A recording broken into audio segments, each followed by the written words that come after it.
Meepo coming in for some magic action. We're playing Explorer today, and I just started playing it this season, about halfway through the season playing Explorer.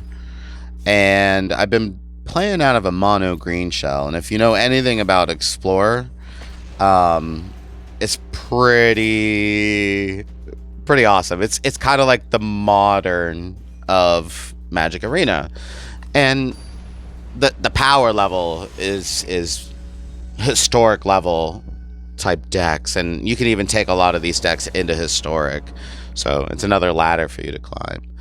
We're gonna take play. We're playing some kind of like enchantment bouncy type spell type of deck, any deck that plays Yorin up there. All right, so I'm thinking we're definitely gonna keep this. This is a pretty straightforward, just kind of ramp type into stuff, and then use Nycto's Shrine to just cast big stuff. And that's basically what this deck does, is it casts big stuff, which is fun because sometimes you get to cast Ugin or, you know, some ludicrous card that just is like, yeah, that feels good. I mean, I've had turn 3 Elder Gargros, you know, because you get Land of War elves and stuff, but people are building their decks to beat green now, so you got to be on your deck has to be able to beat green to play on this ladder. So I'm thinking, as far as land goes, we'll go Nycto's Shrine, and then we'll go Kiora. So Kiora's awesome ability is untap a permanent. It's like untap Nycto's Shrine, tap tap tap tap. It's a lot of fun. Hopefully we can get there. He's gonna get rid of Kiora.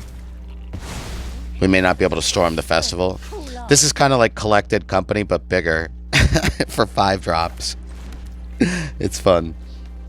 So here's what we're going to do. On his end step, we're going to besiege you on his ley line, getting back our Kiora. And then we're going to storm the festival and potentially draw a couple cards. That's the plan. I can see it coming together, you know what I mean? This card is awesome. Straight ludicrous. Channel, discard, blow stuff up. I think it's like a ridiculously expensive card. Now we're gonna go ahead and hit that. Get my Cure back. Like on paper, it's like $70 or something like that. Just land or destroy artifact or enchantment. Yeah, sure, they get a land, but in big mana, like this metagame is really big mana, so I mean it kind of gets redundant past 3 or 4, but disrupting their game plan in the beginning is just so worth it. So we're gonna go into my turn now. Of course I draw Kiora, that's fine. We're gonna go ahead and tap, untap, untap, storm the festival.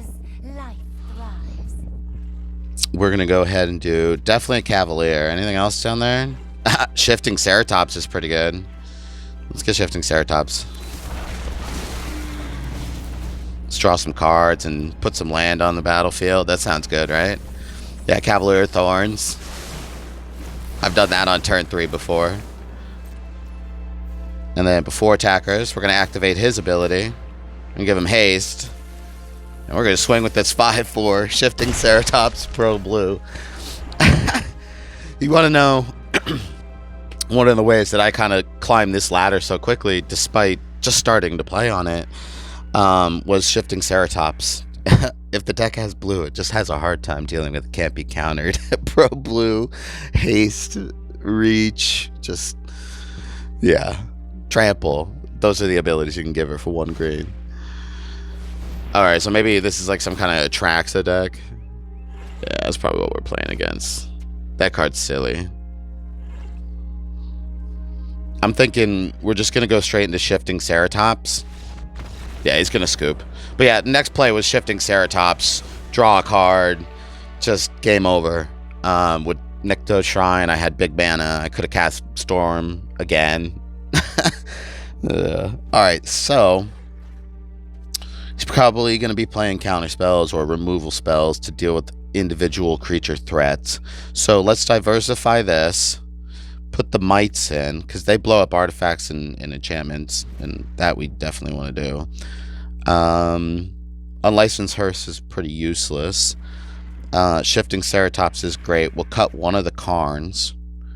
We'll go ahead and put Toski in. Shifting Ceratops is better with Toski in the deck. We'll cut one of the Gargoths, put a Shifting Ceratops, and then I'll lower the curve a little bit too. Storm the Festival. Ugin is really ambitious, but it's kind of like I win. One in the deck's fine. So because I run 61 and I'm a rebel, we need one card that really, really matters. Warren would be pretty good. But the cool thing is that we can get it from the sideboard most of the time. Sky Sovereign might be really good. Yeah, let's do Sky Sovereign, because we increased our creatures, and that'll give us a flying threat.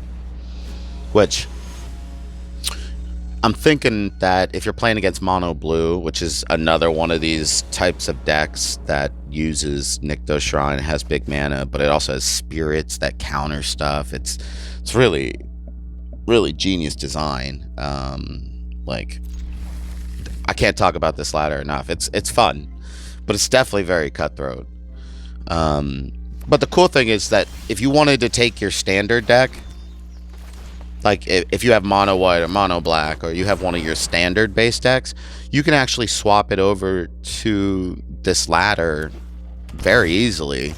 As a matter of fact, some of the strongest decks I played against was like an improved version of mono white. That was like, oh my gosh, like, how do you fight this deck? Well, I mean, they just blew me out of the water both rounds, but you know, the power levels in these decks is there. So if you like modern level, which is, you know, turn 3, turn 4, turn 5, like type of power level of decks, well, then he's just gonna scoop, actually. Anyways, hey, thanks for joining me. If you appreciate this content, subscribe, like, and let's get mythic today.